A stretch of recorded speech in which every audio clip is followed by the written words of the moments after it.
Berjumpa kembali dengan kami, D dan M Kejadian Unik. Sebelum menyaksikan tayangan ini, tekan tombol like, subscribe, dan tombol lonceng. Terima kasih.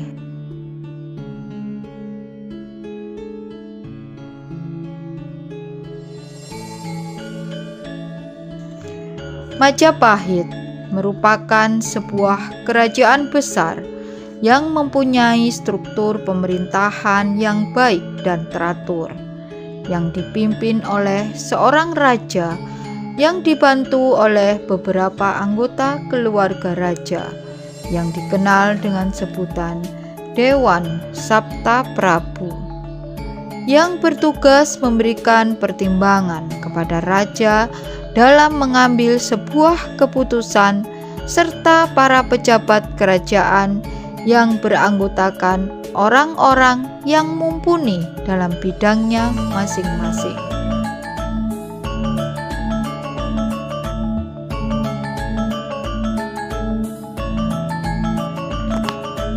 Selain itu, lokasi kerajaan Majapahit juga berada di daerah yang strategis, di mana tidak terlalu jauh dari ketinggian, karena berada dekat dengan Gunung Pawitra yang dianggap suci oleh sebagian besar masyarakat Majapahit.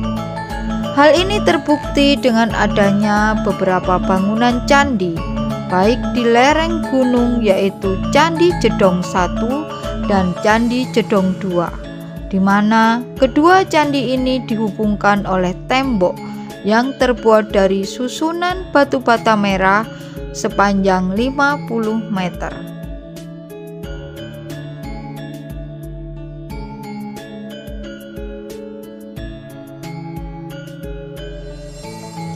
Sementara itu, ibu kota Majapahit ini sendiri dilindungi dengan adanya benteng yang terbuat dari batu bata merah yang tebal dan tinggi, yang membujur dari sebelah utara ke selatan, dan sebuah pintu masuk di sebelah barat yang menghadap ke alangan yang cukup luas.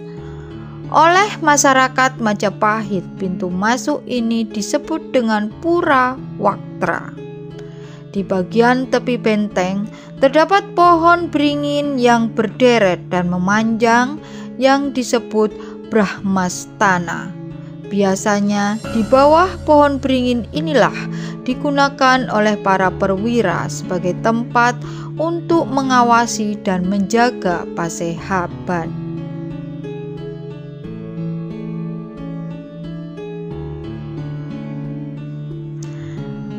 Kerajaan Majapahit ini mempunyai 5 buah bangunan istana yang letaknya berada di luar benteng dan di dalam benteng.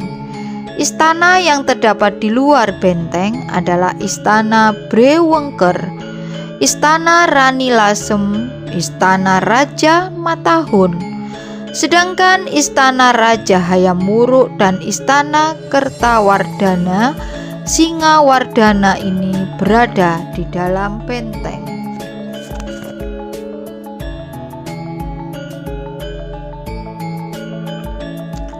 Seiring berjalannya sang waktu, Majapahit yang dulunya berjaya dengan perlahan mulai surut setelah ditinggal oleh Sang Mahapati Gajah Mada dan wafatnya Prabu Hayam Wuruk. Tidak adanya kedua tokoh sentral ini memicu terjadinya perang saudara akibat dari ketidakpuasan mengenai kebijakan yang diambil oleh raja penggantinya. Akibat dari perang saudara ini sangat merugikan dan menurunkan wibawa Majapahit di mata hadapan kerajaan bawahannya, sehingga dengan perlahan kerajaan-kerajaan vasal pun mulai melepaskan diri dari, bahkan merongrong Majapahit, dan pada akhirnya, tepatnya pada tahun 1527 Masehi, Majapahit pun runtuh.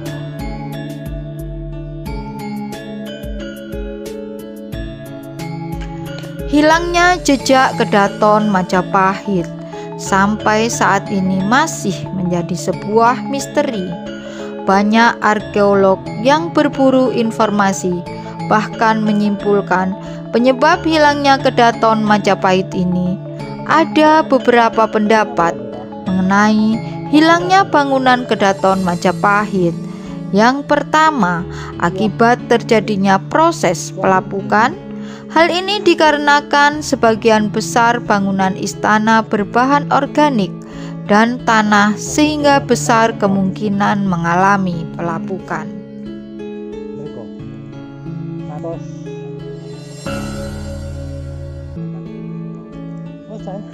Kesimpulan yang kedua, akibat bencana alam. Mengingat letak istana Majapahit tidak jauh dari gunung aktif, bahkan ada yang berpendapat bahwa hilangnya Kedaton Majapahit akibat tertimbun lumpur yang berasal dari sungai tempat lahar gunung berapi meletus.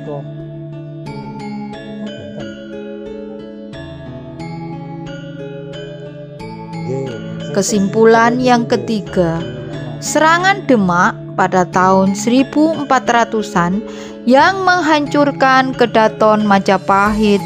Dan kesimpulan yang keempat, hilangnya Kedaton Majapahit ini akibat dari penjarahan kolonial. Dalam sebuah catatan laporan Belanda sekitar tahun 1800-an, wilayah Trowulan kehilangan sekitar 5 juta kubik tanah akibat penggalian ilegal yang dilakukan pemburu ilegal untuk mencari harta karun peninggalan Majapahit.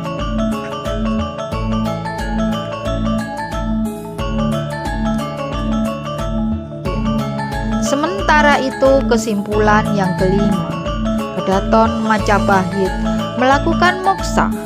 Pendapat ini di luar nalar karena yang bisa melakukan moksa itu adalah manusia. Karena untuk bisa moksa harus bisa melalui beberapa tahapan spiritual, sedangkan Kedaton merupakan benda tidak hidup. Namun, beberapa orang berpendapat bahwa Kedaton Majapahit sengaja dimoksakan dengan tujuan agar tetap lestari dan terlindungi dari tangan-tangan jahil manusia.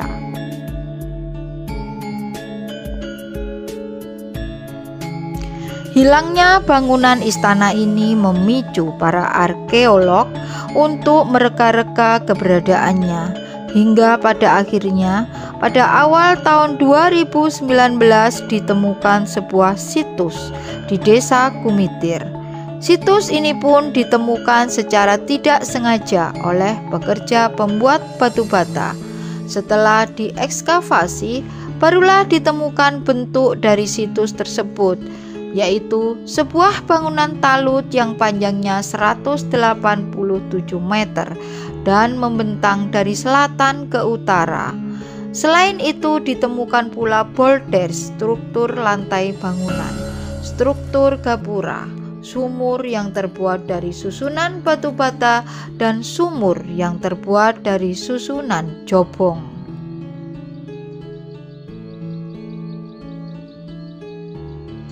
Apabila dilihat dari sisi letaknya, situs Kumitir yang berada di sebelah timur ini merupakan bagian dari salah satu bangunan istana Majapahit yang lenyap.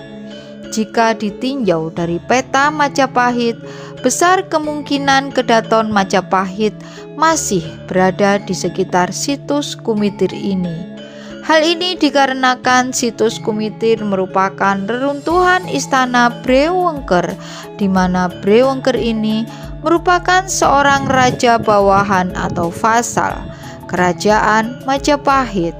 Jadi, penemuan situs Kumitir ini seolah-olah menjadi titik terang akan keberadaan Kedaton Majapahit yang sampai saat ini menjadi sebuah misteri.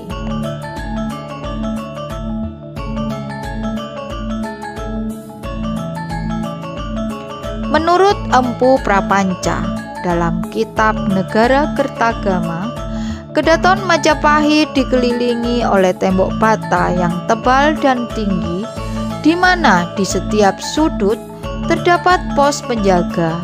Sementara itu, pintu gerbang utama terdapat di sebelah utara, yang berupa gapura agung dan pintu besar yang terbuat dari besi yang sudah terukir. Di depan gapura utara terdapat bangunan panjang tempat rapat tahunan para pejabat negara, sebuah pasar, serta sebuah persimpangan jalan yang disucikan.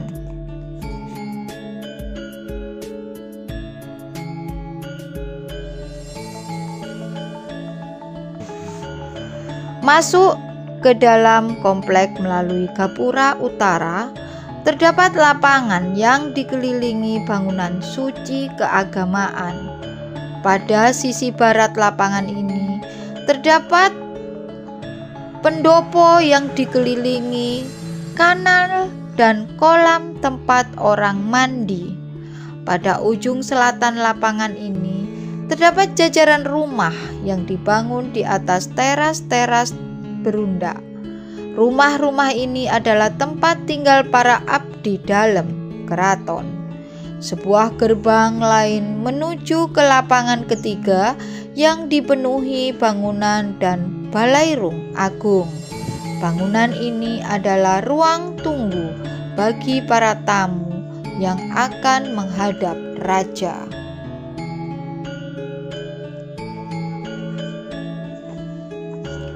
Komplek istana tempat tinggal raja terletak di sisi timur lapangan ini, berupa beberapa paviliun atau pendopo yang dibangun di atas landasan bata berukir dengan tiang kayu besar yang diukir sangat halus dan atap yang dihiasi ornamen dari tanah liat. Di luar istana terdapat komplek tempat tinggal pendeta Siwa, biksu Buddha, anggota keluarga kerajaan, serta pejabat dan ningrat atau bangsawan, serta istana ajaib Brewengker dan istana Matahun, letaknya di sisi timur luar tembok istana.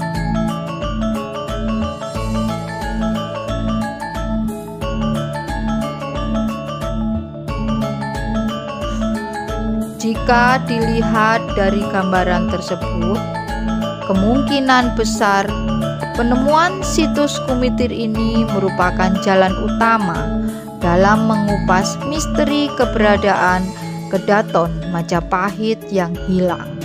Situs Kumitir telah diekskavasi dan banyak sekali temuan benda-benda sejarah, meskipun sebagian besar sudah hilang atau raib entah kemana, namun yang pasti dengan ditemukannya situs Kumitir ini, kemisteriusan lenyapnya Kedaton Majapahit sedikit demi sedikit mulai menemukan jawabannya.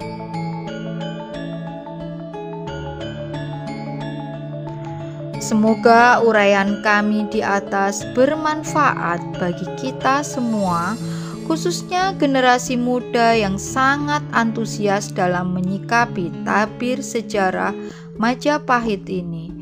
Nantikan episode berikutnya yang akan mengulas lebih tuntas keberadaan Istana Majapahit. Jangan lupa like, share, komentar, dan subscribe channel ini. Terima kasih.